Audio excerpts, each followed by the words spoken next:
Warning: flashing lights and loud noises. Handle with care.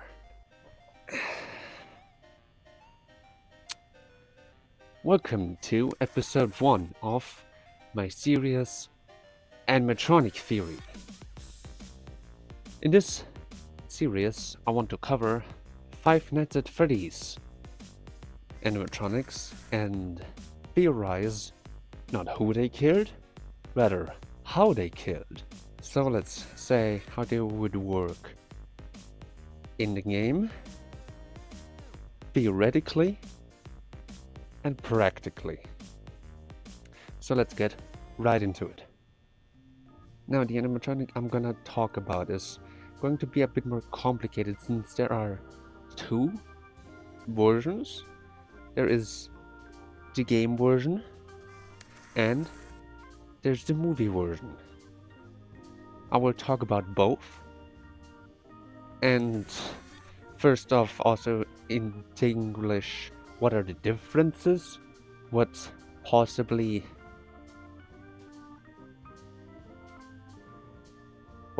happened to cause these changes? And all my theories.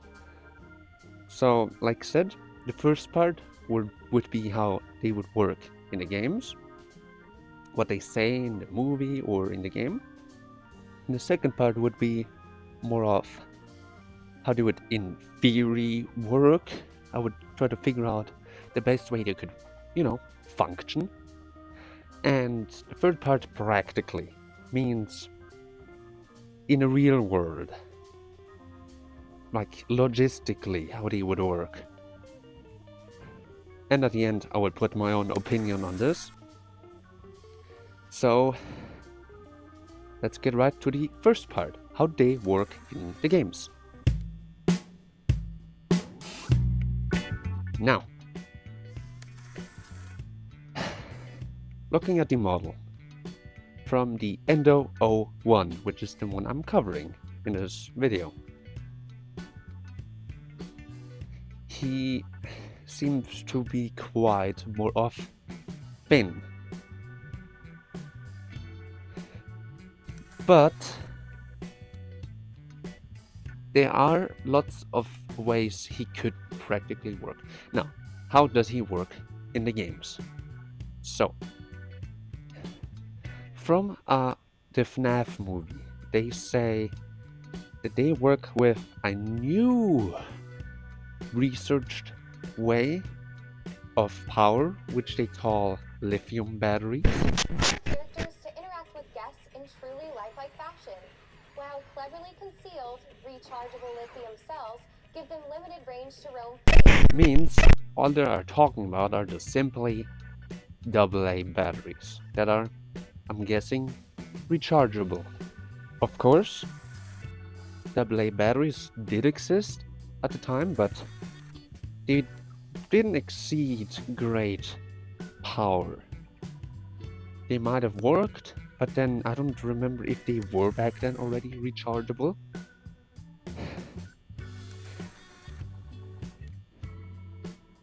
Now, apparently, they would work with lithium power. Normally, like in Chuck E. Cheese or most other real-life animatronics, they would work with air pressure. Means I will get my drawing board out.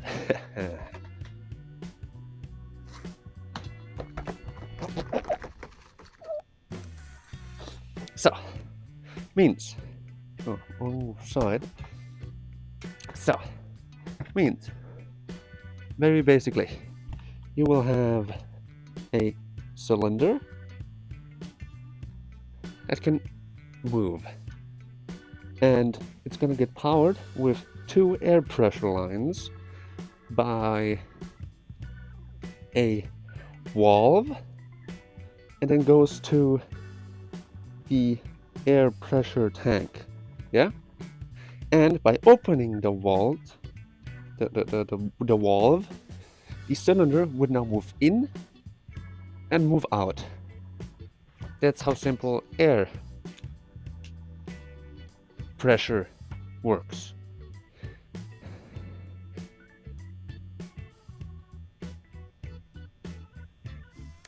pyrotechnic? Is that how you call it? I'm right now not sure. It's not hydraulic. Hydraulic works with oil or liquids, which is of course way stronger than air, since air is squishable whilst liquids aren't, which would make with air-powered cylinders that they would either be super squishy like a feather, or they would work with lots of air pressure and they would just instantly move out and in. That's how the Chuck E. Cheese's animatronics have the click noises and then just move so fast. That's how you know that classic animatronic movements, which you don't see at the FNAF animatronics, do you? By guessing they use lithium power, they probably use some more newer technology too, like motors that work with AA batteries. They would spin off, you see, they would spin, either generate the power, or they would, with power, spin. That's how they work.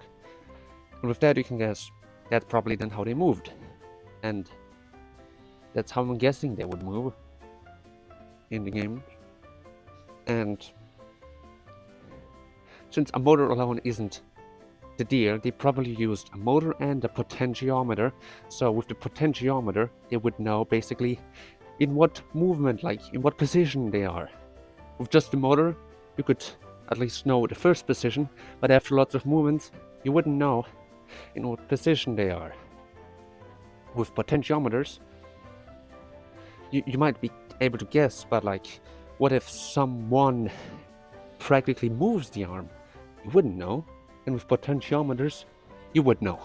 And with potentiometers, which most definitely exists back then, since I took apart often old electronics and saw those in there, they probably have access to servo motors, which is the same. They have a motor and a potentiometer, knowing in what position they are, you see? From what I can see on a movie animatronic, the electronics and chips are most possibly in the head. I can't imagine putting a big computer chip, like, let me show you. I can't imagine putting one of these big electronic chips somewhere in a cylindrical armpit or chest piece. So they most possibly put these chips in the head, like behind the head, like you see on this picture. And with those electronics, they were programmed different kinds of dances. And I could probably guess the most logical way they did it is that they would just open the head. Then there's some kind of computer chip that you can just remove. That's basically Dance 01 to that one FNAF. Wait, how's it called again? So basically in cartridge 1, they have programmed in the dance to Talking in Your Sleep. You know? Copyright. That song. So that's probably how they have all the dances. They would just exchange them before the performances. That's probably also why they have closable curtains, so they can hide all the human work. I can just imagine you just go up to the animatronics, put the head off, clip the metal plate off, chip out, chip in, clip, put, done. Do that with the other three, if Foxy wouldn't be out of order. And then next show goes on. Now it's debatable if all the electronic would fit inside this back cavity, since what all they are able to do. But let's just say that's able. That's logic. That's enough space. You don't need more. How they also work in the game is movability. They don't just do your local dance and stand on your stage the whole time. They are able to walk off the stage, which I'm guessing for reasons like a birthday party, they can go to a party room and just be like, "Hello guys, I'm Freddy Fazbear," you know? And just have kids be entertained in their party rooms. Now, I could also guess that Chica goes in the kitchen, brings out the birthday cake, or birthday cupcake rather, or eat some pizza there. But yeah, that's the theory, that they are with servo motors walking around. I'm not gonna get right now deeply in how they would move, because that's gonna go in the theory part, which is the next part of this episode. The next thing you could possibly talk about is that they are fully made out of a cheap material called aluminium, and with aluminium you can make quite cheap machinery really easily. Like, I literally have 2 massive sheets of aluminium just here that I could just right now make an animatronic. But I would need also the electronics and stuff, but for now I would rather finish my springlock suit. So it is possible that they used plastics and metals for the entirety of him, the Endo-01, and I'm sorry, Endo-01, but it's highly debatable. Now, before we go to the theoretic parts, let's discuss the difference between Endo-01 and Endo-movie version, because they are quite different, and what my theories behind it is, why they are different. Now, looking at Endo-01, he's quite bare bones, like you can see, he's quite bare bones. Got nothing more to say. He has all kinds of cool little objects and stuffs. Nothing too particular, often some wires hanging out, but with old tech, that's quite normal. Like, I can show you. I have this older, still more modern toy, and you can see the wires are all over the place. And I can imagine that that's the same thing with him, but the wires are quite a bit more sturdy. But yeah, the robot I just showed you, it's also able to walk around, move the arms and the head. It's quite adorable. I don't know what time it is from. I will just put a time there. Now, ladies and gentlemen, it's time for a meme break. I fucking took.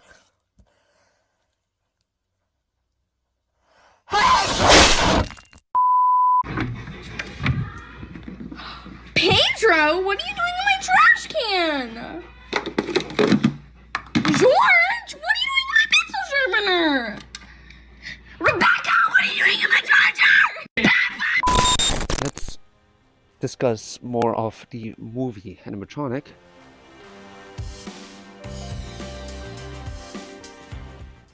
Now, looking at him, he quite obviously shares some similarities, but then again, not. If you look at the arms, they both are quite similar. They have 4 fingers, right? Does Endo-01 have 4 fingers? Let me look. Like, looking at the arms, they both have 4 fingers. I'm not able to distinguish on the pictures I took if the feet are the same. Maybe the arms are also the same. I would say that the inner skeleton is the same. The only obvious difference is that this movie endoskeleton has a built-in spring lock suit, which I'm gonna guess that William Afton, in his sanity, thought it's a great idea to mix his original spring lock suit with an endo suit. That would quite make sense. Cause if you would think through, if you want to put the kids into the FNAF 1 animatronics, Freddy, Bonnie, Chica, and Foxy, I don't think you can just slide them in there and they're gonna be really fixed and stuff. So I would say that he possibly modified 5 animatronics, or even more, like Endo-01, to fit a spring-lock cage, to then be more easily able to slide kids in and spring-lock them, so their ghost is more of stuck inside.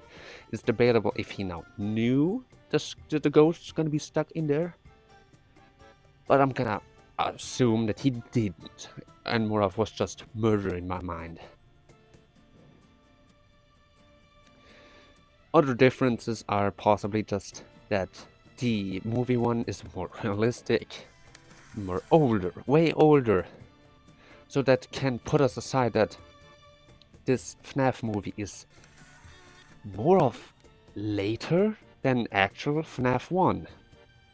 And I would also theorize that the FNAF 1 pizzeria is not the FNAF movie pizzeria. There are 2 different locations. You can also see on this picture the Endo movie skeleton has, you see the box with cables that shows where I'm gonna guess is the main motherboard with the electronics and how it programs and moves around. But this awesome movie endoskeleton, you can also see that the ears are kinda permanently fixed.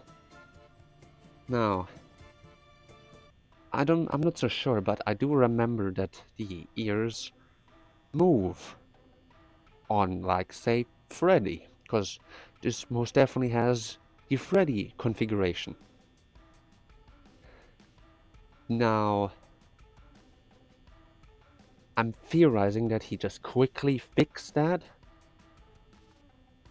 or that might be the hidden or secret endoskeleton of actually Golden Freddy. Who knows? Maybe I'm right, maybe I'm wrong. Looking at his face, he looks quite similar. Some of the mechanisms are a bit different, but for that, you could say more logical. The only visible difference really are that instead of now these cheek more of wires, you could say, they are made out of metal. He's also, like I said, extremely more old. Now, that's basically all I could say, that the movie Endoskeleton is a spring lock edited version, with an added spring lock ribcage. Not sure why, because I could imagine that the spring lock suit itself is made very different than this. Like, I would not guess that this endoskeleton is actually the spring lock suit. This is most definitely a classic endoskeleton edited with a spring lock ribcage to trap kids easier.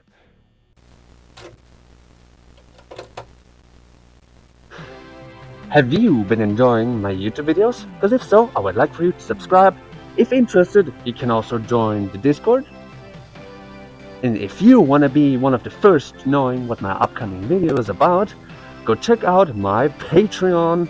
I post free pictures very often, more often than YouTube. And become a free member. I tell you, free. No money, just become a free member so I know to enjoy the content. And if you feel generous enough for $1 a month, you can become a Spring Bonnie tier, have your name in a very special font at the end of my videos, and get special access to what my future projects are, some behind the scenes pictures that I haven't put publicly on, special role in the Discord server. Now, after discussing some more theories and ribcage and blah blah blah, and the differences of course, let's go into the mechanical theories for all the fans out there that know a bit more about mechanisms, engineering, mechatronics.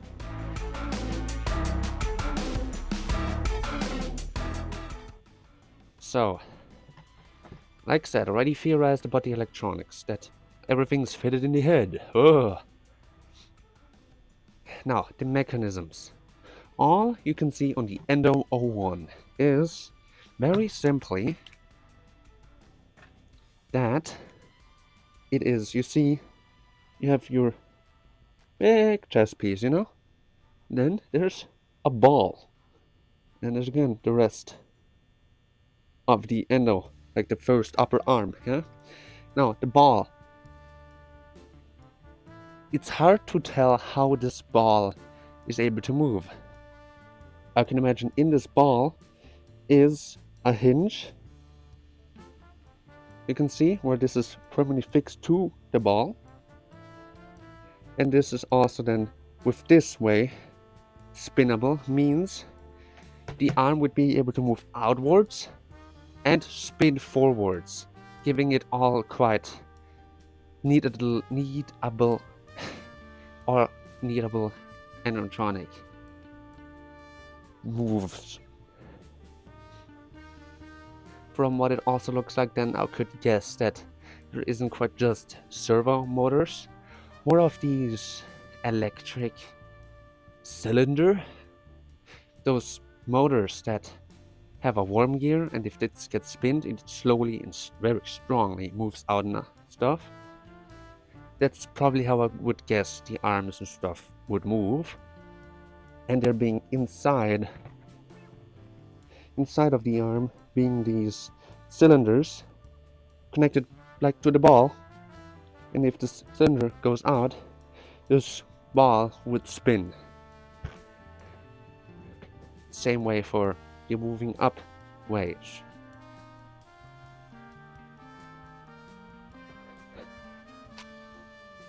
Now,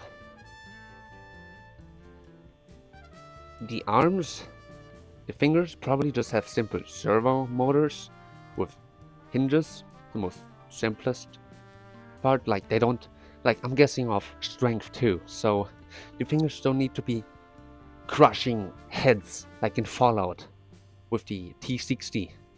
No, it just needs to be able to grab a microphone, yeah? That's the first idea with it. You just need to be able to grab a microphone or any other accessory like a guitar.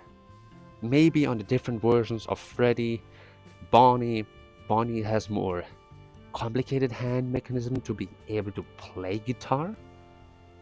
Then again, not so sure.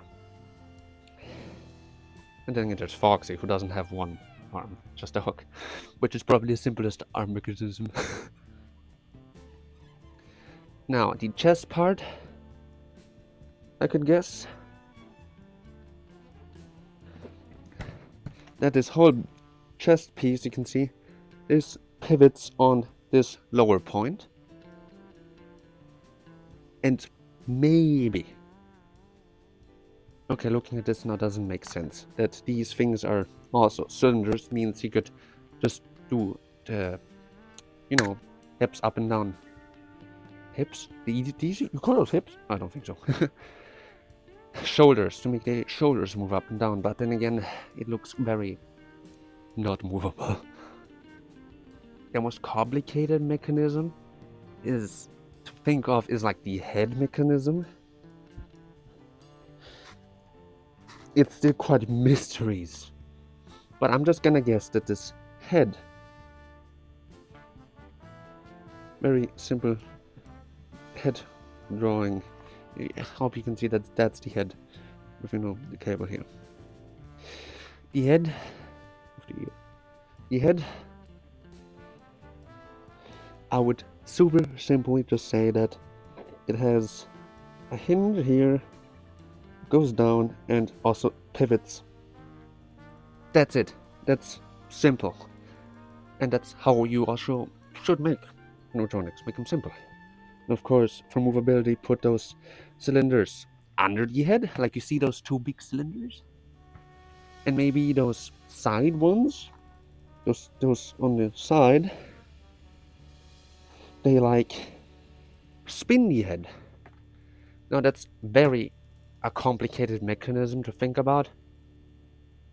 And per se, you want to discuss this way more deeply with me or other fans, I could suggest you joining my Discord server, the Sweaty Fursuiters, link in the description.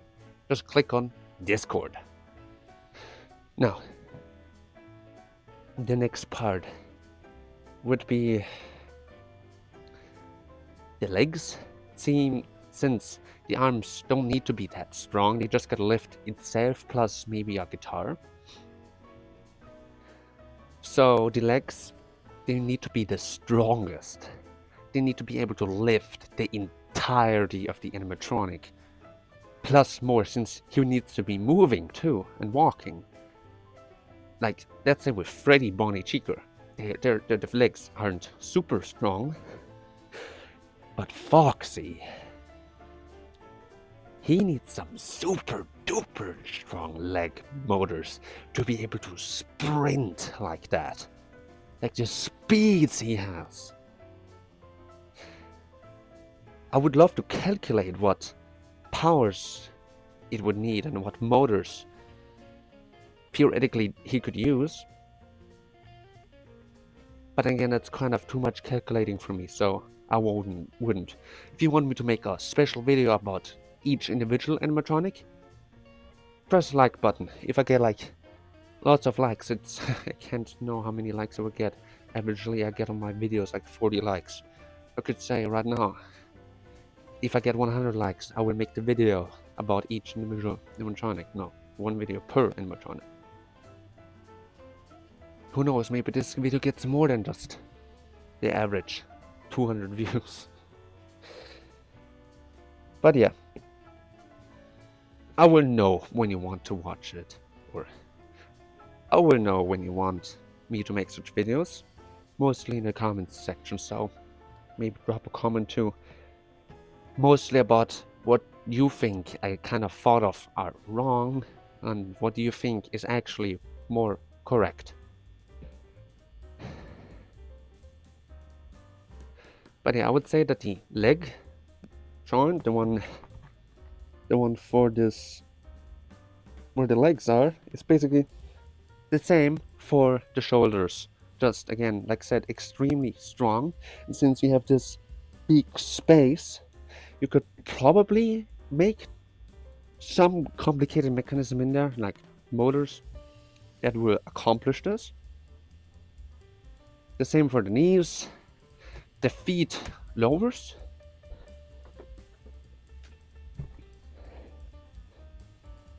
Like your big ass feet, they're probably even more harder to make because they need to be so strong because of all the leverage and stuff. Because the last thing you want is such a complicated animatronic to tip over and possibly break. So you want that leg to be extra strong, being able to still lift the entirety off, even though it does the Michael Jackson.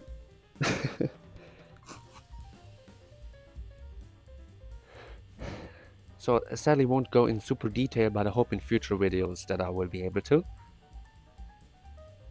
Since my setup is kind of not the most best. But yeah.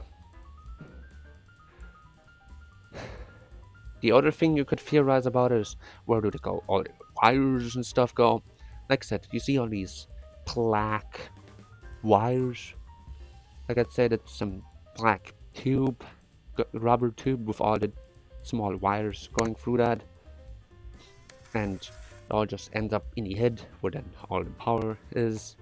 The batteries, you could say that the cylindrical batteries are all just in this chest cavity, or in the legs, let's say.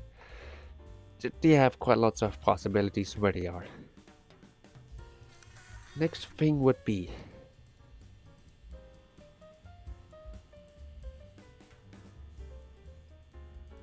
the next thing you could theorize about, that maybe standard wise they don't actually go off the stage and walk. They just have weak motors, being able to just barely perform, yeah? But they only achieve this walking off the stage when they become haunted by the kids, making those leg hinges that's actually non-powered, just, you know, screwed tight, but still movable for other things. That they didn't start actually moving because they were haunted by a ghost. You could theorize about that. There's lots of things you can say when it comes to how. And that's why I'm here. I wanna take my time and talk about how this animatronics, the Endo, would work.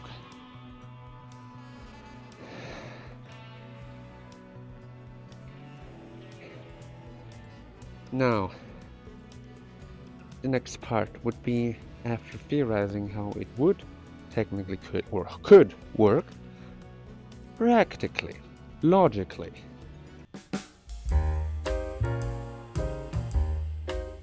Would this, in the time of the 80s, work? No. There's no way that in our universe in the 80s you would have walking animatronics. Like, look at Boston Dynamics. They are still having such great animatronics, but they are not as thin as endoskeletons. Like, compare Boston's current robot with an endoskeleton. Look at the differences. Theirs is like so more thicker because you need it for the motor space. The endoskeleton is so much more thin. So logically it would make no sense. And in the 80s you see how massive. Look at all these massive electronics. And this isn't even a whole like the entirety of this electronics. This is just the power unit of an VHS player. This is just what powers everything. Maybe in a parallel universe, 80s technology took over the world and lived on and works better. But in our real world, here, in our reality, sadly not. Now you could do your best in attempt of making one of those work, but those chances of success are rather minimal.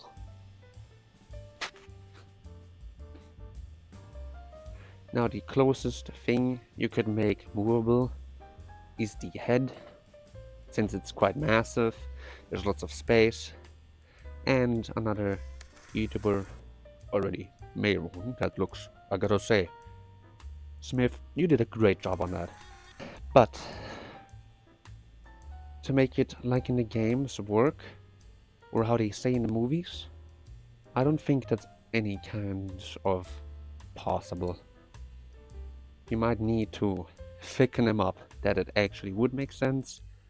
And who knows, maybe in future technology we will find out about alien technology which is super small and extremely strong that works. But not today. Not in 40 years ago.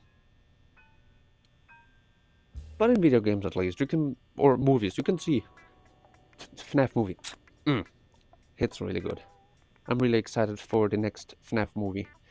Like the Withered animatronics, I hope they're gonna be in there, or the FNAF 2 toy animatronics. They're gonna be so good.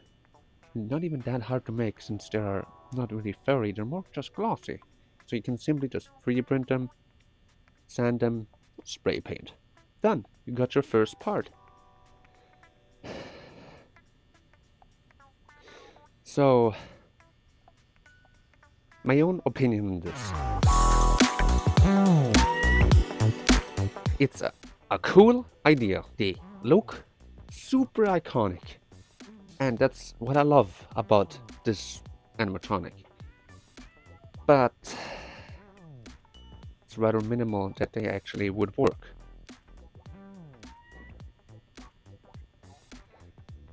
And you could try to make it, but like I said, it's minimal that it works. Now I hope this video was any kinds of entertaining. If you watched till the end, I want to thank you for making it this far, and hope I see you in another video. And if you actually made it to this end, put in a and if you actually made it to the end, put something in the comments about Cupcake. Curious to see who actually made it to the end. So, thanks for watching. If you're interested about how I made my Spring Bonnie cosplay, there's a video right there. And see you next time.